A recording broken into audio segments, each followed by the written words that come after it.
Magandang araw mga ka-co-op! Ang topic po natin ngayon para sa episode na ito ay Bank Reconciliation and Computation of Interest on Share Capital and Patronage Refund of Members. So let's discuss first the Bank Reconciliation. Ano po ba ang Bank Reconciliation? Ito po ay isang proseso ng pagtutugma ng tala ng inyong cash transaction sa cash book o accounting records versus sa tala po ng bangko or bank statement, o maaari rin po sa passbook na inyong bank account. Ngunit dapat po ito ay naka-update. Layunin nitong tiyakin na magkatugma ang mga ito at tukuyin ang anumang pagkakaiba o pagkakamali. Kaya dapat tiyakin natin na tugma ang deposits at withdrawals na nakarecord po sa ating cash book versus po sa nakapost po sa ating bank statement. Narito po ang steps sa paggawa ng bank reconciliation. Una, kunin ang mga kinakailangan dokumento tulad ng bank statement o updated passbook mula sa bangko, cash book o journal ng kooperatiba, at mga supporting documents tulad ng resibo, deposit slips, o kaya naman kopya ng mga cheque na inilabas. So halimbawa po na ihanda na natin ang mga ito. Narito po yung mga detalye. Sa bank statement po natin as of December 31, 2024, ang beginning balance po natin ay 50,000 pesos. At narito naman po ang mga transaksyon. Meron po tayong deposit na 10,000 pesos, withdrawal 5,000 pesos, mga cheque po na na-clear 10,000 pesos, and then meron po tayong bank charges na 500 pesos, at interest on deposit 200 pesos. At ang ending balance po ng ating bank statement ay 44,700 pesos. Para naman po sa cash book, as of December 31, 2024, ang beginning balance po natin ay 50,000 pesos at narito po ang mga transaksyon na naitala. Meron pong deposit 10,000 pesos, withdrawal 5,000 pesos, mga cheque po na nailabas 12,000 pesos, meron pong deposit 1,000 pesos at ang ending balance po natin ay 44,000 pesos. Pangalawang step, ihambing po natin ang balanse ng bank statement at cash book. Hanapin po natin ang pagkakaiba sa bank balance sa bank statement at book balance po sa cash book naman po ng kooperatiba. Kung mayroon po tayong nakitang pagkakaiba, ilista po natin ito upang mabigyang paliwanag at maitama po ito sa ating adjustment na gagawin sa mga records po natin. So sa halimbawa po natin, ang mga record po na magkakaiba ay yung outstanding checks o yung cheque po na inilabas sa co-op at yung na-clear na po sa bangko, yung bank charges at yung interest on deposit. Then yung last deposit po na hindi pa po na-post sa bangko. Pangatlo po, suriin po ang mga outstanding na cheque. Tukuyin po natin ang mga chequeng inilabas na po ng kooperatiba, ngunit hindi pa po na-clear ng bangko. Kaya po mahalaga na may kopya tayo ng mga chequeng inilalabas po natin mula po sa co-op para po madali nating matukoy kung ito po ba ay na-clear na sa bangko o hindi pa. Dito po sa sample natin, ang outstanding checks po na nakapost po sa ating cash book ay 12,000 pesos.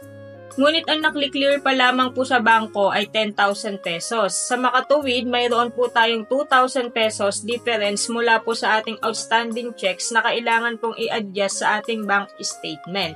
Pang-apat, hanapin po natin yung mga depositong in transit.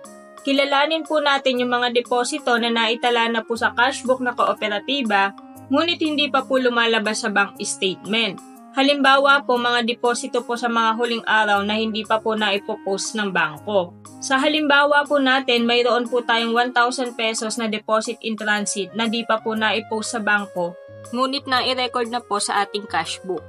Panglima po, suriin po ang mga transaksyon sa bank statement tulad po ng bank charges o mga singil po ng bangko like service fees o penalties at itala po ito sa cash book.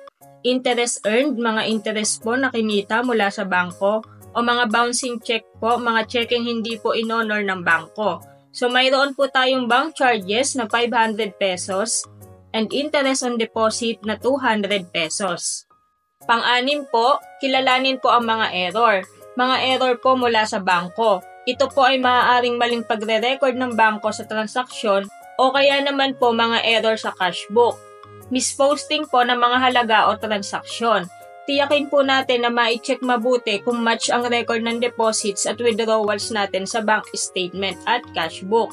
Kung wala na pong ibang pagkakamali ay maaari na po tayong gumawa ng reconciliation statement.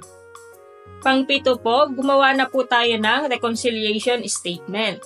Ihanda po ang bank reconciliation statement na nagpapakita po ng mga sumusunod. Una, yung beginning balance po ng cash book at bank statement. Pangalawa po, yung mga depositong in transit. Pangatlo, yung mga outstanding checks. At panghuli po, mga bank charges at iba pang transaksyon na idadagdag or ibabawas. Pangwalo po, ayusin po ang cash book ng kooperatiba. I-update po natin ang cash book base po sa resulta ng reconciliation.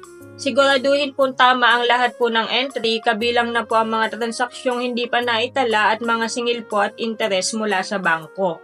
Pang-9, siguraduhin po magkatugma ang balanse. Ang adjusted balance po ng cash book ng co-op ay dapat po tugma sa adjusted balance po ng bank statement. So narito po ang ating adjustment sa bank statement. Ang ending balance po natin ay 44,700 pesos. So idagdag po natin yung deposit in transit na 1,000 pesos na hindi pa po naipost sa bank statement. So we have running balance of 45,700 pesos. Then, ibawas po natin yung 2,000 pesos na outstanding checks na hindi pa po nakli-clear sa bangko. So, 45,700 minus 2,000 pesos. So, ang ending balance po ng ating adjustment sa bank statement ay 43,700 pesos. Ang deposit in transit po ay ipla-plus natin at ang outstanding checks naman po na di pa na-clear ay ima-minus naman natin, para po tumugma tayo sa ating record sa cash book. Next po, para naman po sa adjustment ng ating cash book, ang ending balance po natin ay 44,000 pesos. Then ibabawas naman po natin yung 500 pesos na bank charges at idadagdag naman po ang kinita mula po sa deposito or interest on deposit na 200 pesos. So 44,000 pesos minus 500 pesos na bank charges equals 43,500 pesos. Plus po natin yung interest on deposits na 200 pesos. We have 43,700 pesos ending balance. So kung makikita po natin, balanse na po o tugma na po yung halaga ng ending balance ng ating pong bank statement at cash book. At last step, itago po natin ang bank reconciliation statement at iba pang kaugnay na dokumento bilang proof po natin sa darating po na audit period. So sa kooperatiba po, mahalaga po ang tamang bank reconciliation dahil ito po ang nagpapakita ng katumpakan ng pananalapi na mahalaga po para sa tiwala ng mga miyembro at maayos po na pamamahala ng pondo. Next topic po natin is the computation of interest on share capital and patronage refund of members. Unahin po natin ang interest on share capital o kilala po sa tawag na dividendo. Ito po yung bahagi ng kita ng co-op matapos po ibawas yung alokasyon para po sa statutory funds. Ang standard allocation po ng net surplus according po sa batas ay 30% for statutory funds. At ang natitirang 70% naman po ng kita ay hahatiin naman po mula sa interest on share capital, which is 70% po ng natitirang halaga po ng net surplus. At 30% naman po ang para sa patronage refund. So, maaari po itong mabago depende po sa bylaws o napagkasunduan po ng kooperatiba.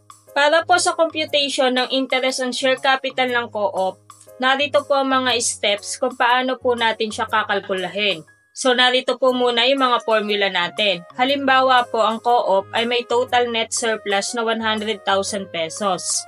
So, to get the total interest on share capital, ang gagawin po natin, kukunin po natin yung bahagi ng alokasyon nito sa atin pong total net surplus. So, 100,000 pesos times 70% po. Ito po yung allocation para po sa ating interest on share capital and patronage refund times 70% po ulit para naman po sa bahagi po ng ating interest on share capital. So, meron po tayong 49,000 pesos. Ito po yung total ng ating interest on share capital. So, pagkatapos po natin makuha yung interest on share capital na paghahatian po ng mga miyembro, proceed na po tayo sa pagkuha ng interest ng kapital ng bawat miyembro. So, ang gagawin po natin, interest equals members capital contribution. Ito po yung nalikom po ng capital contribution ng bawat miyembro. i-divide po natin sa total capital share times total interest on share capital. So halimbawa po si member A, ang capital contribution niya po na naipon ay 25,000 pesos. Si member B naman po ay 58,000 pesos. At si member C naman po ay 75,000 pesos. At ang total capital share po natin ay 500,000 pesos. So let's compute their interest on share capital. Unahin po natin si member A. So member A interest equals magkano po yung capital contribution na naipon niya? 25,000 pesos. Divide po natin sa ating pong total capital share, magkano po? 500,000 pesos. And then i-multiply po natin sa total interest on share capital na 49,000 pesos. So si member A po, ang interest on share capital niya ay 2,450 pesos. Next, si member B naman po, ang kanya pong capital contribution ay 58,000 pesos. Divide po natin sa total capital share, 500,000 pesos. Then, i-multiply po natin sa ating total interest on share capital na 49,000 pesos. Ang interest on share capital ni member B ay 5,684 pesos. Last po si member C, ang kanya pong capital contribution ay 75,000 pesos. Divide po natin sa total capital share na 500,000 pesos.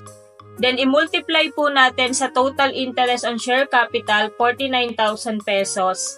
Ang interest on share capital po ni member C ay 7,350 pesos. Ngunit kung mayroon pong itinakda ang kooperatiba na interest rate, ito po yung gagamitin natin. Batay pa rin po sa kanilang capital contribution. Halimbawa po, 6% po ang inilaan po ng co-op para po sa interest ng kapital ng mga miyembro. So, para po makuha natin yung total interest na paghahatian po ng miyembro, ang formula po na gagamitin natin ay total interest on share capital equals total capital share times interest rate. So, halimbawa po, ang total capital share natin ay 500,000 pesos. Then, i-multiply po natin sa 6% interest rate. Ang makukuha po natin ay 30,000 pesos. Ito po yung halaga ng interest on share capital na paghahatian po ng mga miyembro. At para naman po makuha ang interest po ng kapital ng bawat miyembro, imumultiply lang po natin yung interest rate sa kanilang capital contribution. Let's say po si member A may total capital contribution na 25,000 pesos. And then imultiply lang po natin sa 6%, ang kanya pong interest on share capital ay 1,500 pesos. Then si member B, 58,000 pesos times 6%, ang kanya pong interest on share capital ay 3,480 pesos. Then si member C, mayroon pong 75,000 capital contribution times 6%, meron po siyang interest on share capital na 4,500 pesos. Then next po, pag-compute naman po ng patronage refund. Ito naman po ay batay po sa kanilang actual na transaksyon sa kooperatiba. Halimbawa po kung gaano karaming produkto o serbisyo po ang nagamit o nakonsumo po ng miyembro. So una, kuhanin po natin ang bahagi po ng patronage refund mula po sa net surplus ng co-op. Ang standard allocation percentage po nito ay 30% of remaining net surplus after deduction po ng statutory funds. Maaari po itong mabago depende po sa mapagkakasunduan po sa kooperatiba. So, ang formula naman po ng pagkuha ng total patronage refund ay net surplus times 70% times 30%. So, 100,000 pesos net surplus times 70% po yung allocation po para sa total interest on share capital and patronage refund. Times po natin yung 30% na allocation para po sa patronage refund. So, meron po tayong total patronage refund na 21,000 pesos. Ito po yung paghahatian ng mga miyembro. Ngayon naman po, i-compute natin ang patronage refund. So, let's say may total sales po tayo na 250,000 pesos. Si member A po ay may total na nakonsumo o nabiling produkto po sa co-op na 15,000 pesos. Si member B naman po ay 45,000 pesos. At si member C po, 66,000 pesos. So, ang formula po sa pagkuha nito, ay patronage refund equals benta or nakonsumo po ng miyembro, divide po natin sa total sales, then multiply sa total patronage refund. So, i-compute po natin yung patronage refund ni member A. Meron po siyang 15,000 pesos na nakonsumo na produkto. Divide po natin sa ating total sales na 250,000 pesos. Then multiply po natin sa halaga po ng ating total patronage refund na 21,000 pesos. So, ang patronage refund po ni member A ay 1,260 pesos. Then si member B, meron po siyang 45,000 pesos na nakonsumo. Divide po natin sa total sales na 250,000 pesos times 21,000 pesos po na total patronage refund. Ang patronage refund po ni member B ay 3,780 pesos. Then last po si member C, may patronage refund po siya na 66,000 pesos. Then divide po natin sa ating pong total sales 250,000 pesos. Then i-multiply po natin sa 21,000 pesos total patronage refund. Ang patronage refund po ni member C ay 5,544 pesos. At kung nagpapautang naman po yung kooperatiba, ang pagbabatayan naman po natin ay yung total interest income from loans na nakolekta po natin. So sana po ay lubos ninyong naintindihan ng mga hakbang sa paggawa po ng bank reconciliation at naging malinaw po sa inyo kung paano po kinakalkula ang interest on share capital at patronage refund po ng mga miyembro. Hanggang sa susunod po nating video tutorial, thank you for watching. Bye!